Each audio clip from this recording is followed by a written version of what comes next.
What's going on, guys? Welcome back to the channel. Appreciate you guys tuning in for another video. If you guys are new to the channel, make sure you hit that subscribe button so you don't miss out on any future videos.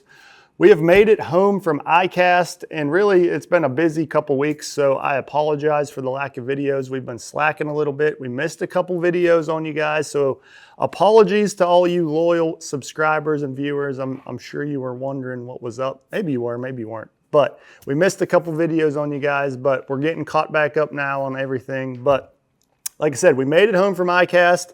I wanted to bring you guys a little bit of ICAST recap, show you a few of the new baits. I snuck home with a box of a few baits of things that I didn't get to show you guys before or during the show. So I'm going to show you guys a few of that and then just kind of give you an overall recap of the show. You know, if you paid attention to the social medias or the vibes before ICAST, it was kind of a negative mindset, negative attitude toward it. You know, I seen people saying it may be the last ICAST ever, or is ICAST even needed? And, you know, from somebody who was actually there in the show, I sat through some meetings and met with a lot of people there. I actually feel quite the opposite. You know, I felt like it was a great ICAST and things are trending in the right direction. So we're going to kind of dive into all that and give you my thoughts on how ICAST went in 2025.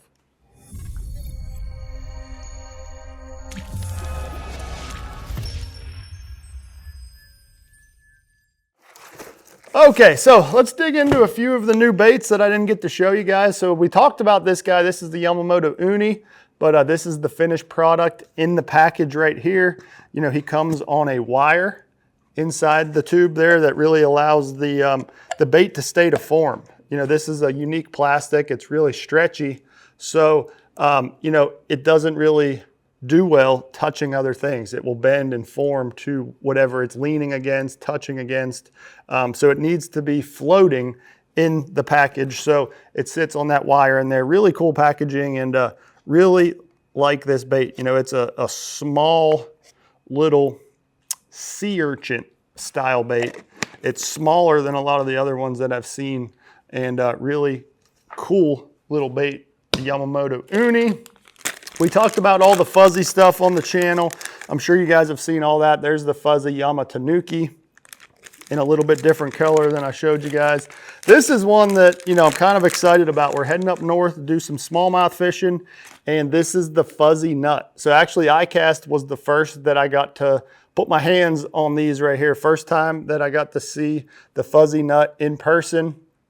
And, you know, this is that perfect, I would describe it as an acorn shaped bait. You know, it has a flat side down here, but it's rounded on the top, and a nice little chunk of plastic. Put him on a drop shot. That's going to be the best way to fish him, and put him in front of some smallmouth. I feel like they're going to bite him. So that's something that I had to bring home for research purposes. You know, we're heading up to Saginaw Bay here soon, so I had to bring home at least one pack for research purposes.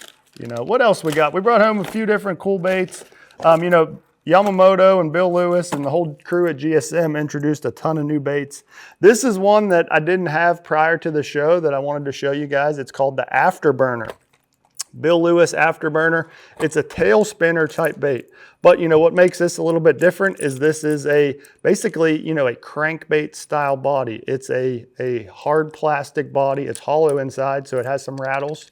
It makes a little noise as this body shimmies along, but it has a spinnerbait blade on the back. You know, that's basically a tail spinner that provides most of the action and flash on it.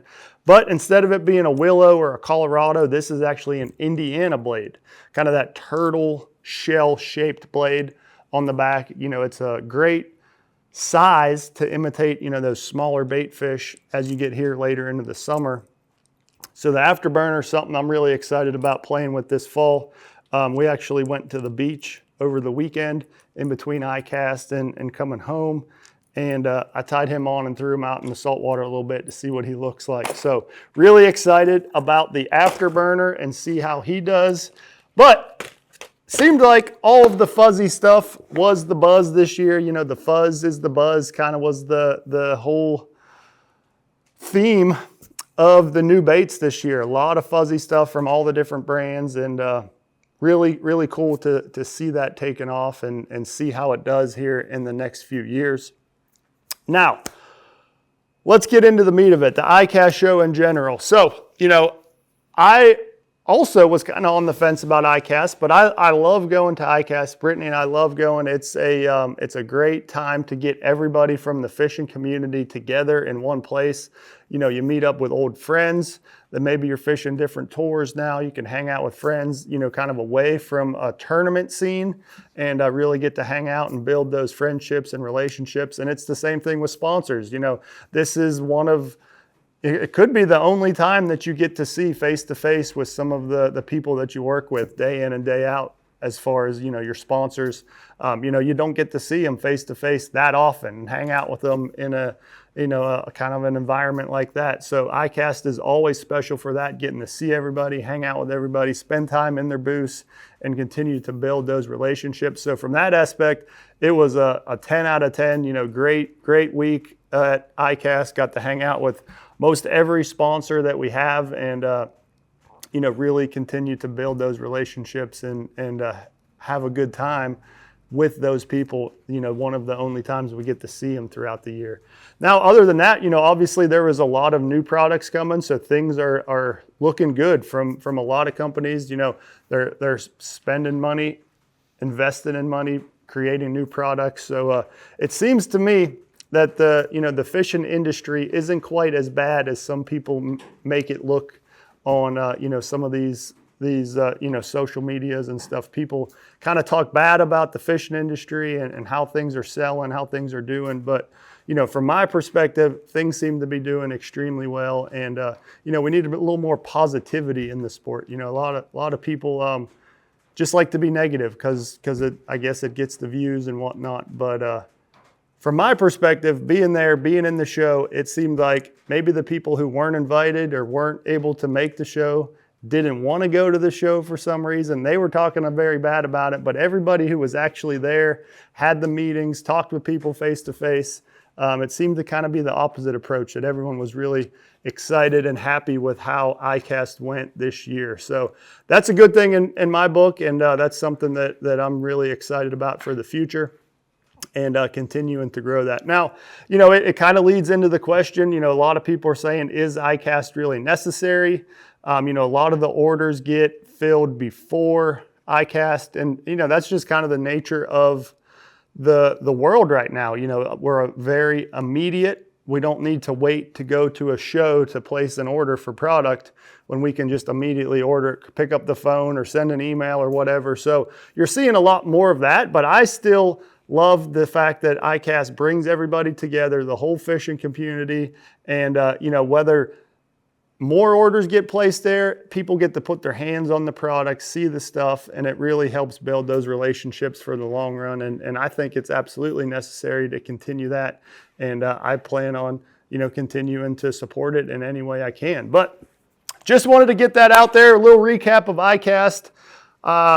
Maybe you guys were wondering where we're at, maybe not, but we will continue with the videos. We got a bunch of, obviously we got some new products now to get out on the water and do some content on, so we'll be doing some of that. And we got a busy few weeks here coming up. Tournament season's getting back into gear. So we got some stuff coming with that as well. So appreciate you guys tuning in. Leave me those likes, comments, and good stuff down below. Don't forget, hit that subscribe button if you haven't already. And we'll see you guys next time.